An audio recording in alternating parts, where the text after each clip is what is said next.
Now, sort of focusing over on something we talked about a little bit earlier, can we discuss sort of how the Japanese economy and how its governmental system has ridden through this sort of economic storm? Because in our global integrated economy, every economy has some sort of tug on another.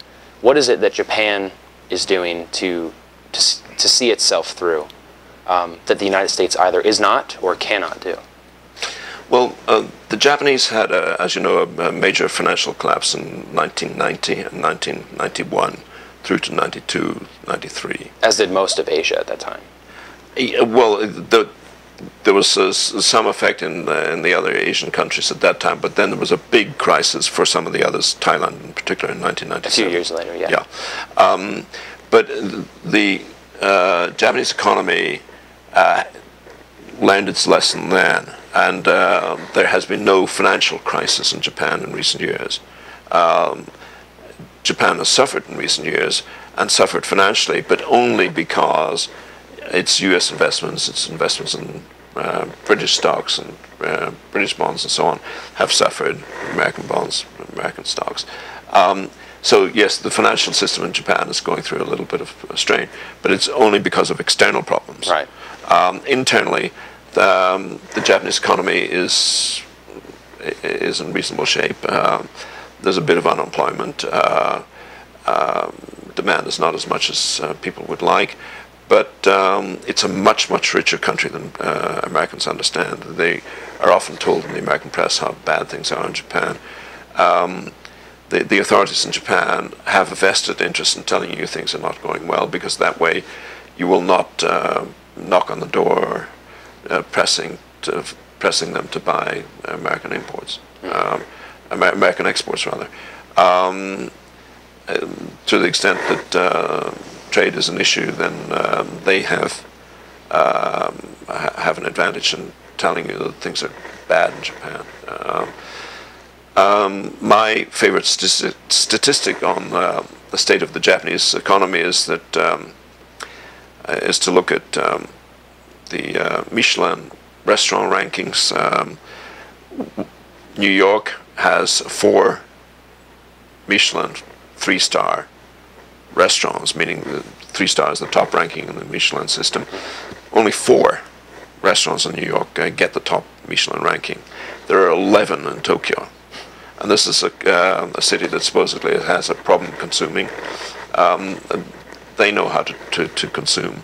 They have a high savings rate, but certainly there is no inherent problem with consumption there.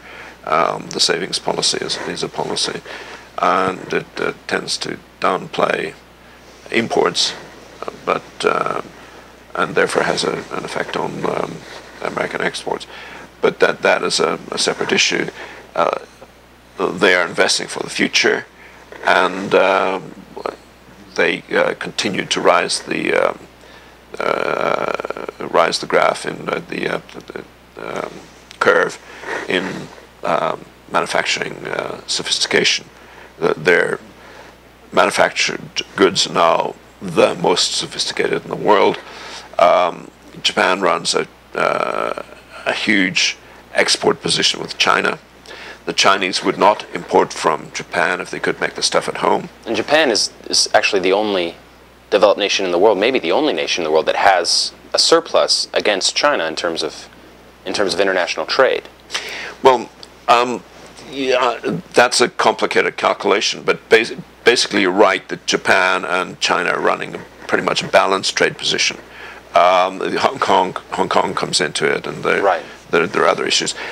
So if you work through all the numbers, you come out at a position where Japan and China are roughly equal in terms of exports to each other. And the message there is that the Chinese need Japanese goods because Japanese goods are very, very sophisticated. China's not at that level yet. Machines that Japan needs for its factories, machines to make semiconductors, to make liquid crystal displays, things like that. They have to be imported. In the case of the major machines in semiconductors, Japan is a leading maker. there's one company in Europe which is associated with Zeiss of Germany, the optical company, that is also in that game. In LCDs, the main machines are a Japanese monopoly. All LCDs around the world are made using Japanese manufacturing equipment. So the Chinese are sitting there and they have to import so much stuff from Japan because they cannot make the stuff at home. Wake up, America! Open up your eyes! Wake up, America! Wake up!